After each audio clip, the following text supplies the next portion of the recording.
आपण पाहिलं असेल का पदाधिकारींचा जो आज आमचा मेळावा होता तो खूप छान सुंदरपणे पार पाडलाय.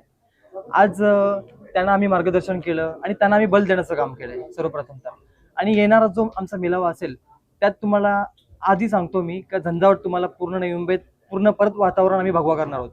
आणि त्यावेळी जी शक्ती दिसेल तुम्हाला ती नवी मुंबई शहरात संपूर्णपणे परत दुसऱ्यांदा शक्ती दिसणार आहे. ती कारण नवी मुंबई महानगरपालिकेत जी आज आमची टीम रेडी होत आहे. म्हणजे आज बोलतात ना की आज शक्ती एवढी आमची वाढलेली आहे की गल्लीतली प्रश्न आम्ही दिल्लीत नेण्याची ताकद आम्ही ठेवतो. आज तुम्ही कॉलेजचे प्रश्न बोला, ऍडमिशनचे प्रश्न म्हणा, आज सर्व गोष्टी आज खूप सुंदरपणे युवा सेनेमार्फत आम्ही आज सोडवण्याचं काम करत आहोत. तर नक्कीच मॅडम तुम्हाला मी आज सुद्धा सांगतो की जो आज जो येणारा कार्यक्रम असेल तो पूर्ण भव्य असेल का.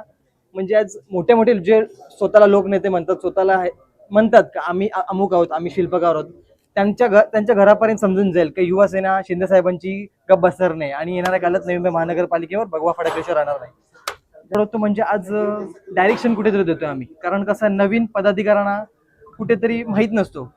कारण नुकतं त्यांची लाईफस्टाईल वेगळी असते, कामधंदे करून तरुण येतात, त्यांना माहीत नसतो की वर्किंग कसं करायचं, डायरेक्शन कसं करायचं. तर त्यांना आज आम्ही पूर्णपणे व्यवस्थित सांगितलेलं आहे की वैद्यकीय कक्षात असू द्या किंवा शिक्षक समिती असू द्या, त्यात कसं वर्किंग करायचं, ऍडमिशनची प्रोसेस काय आहे, या सगळ्या गोष्टी आम्हाला त्यांना समजवायचं काम केलेलं आहे आज.